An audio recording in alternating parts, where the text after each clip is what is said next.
Welcome to the 45th lesson of SmartKnitter, Knit Specification Level 2.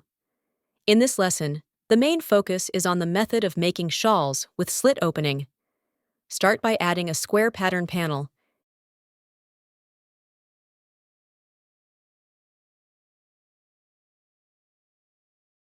You can hide dimensions and text displays to move the panel shape.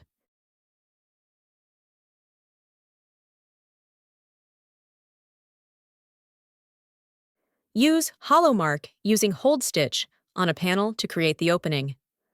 Right-click on the pattern piece, select hollow mark using hold stitch. Then add the necessary nodes to outline the shape, set the relevant dimensions, and adjust the knitting rule. The detailed process of editing knitting rule can be referred to previous tutorials.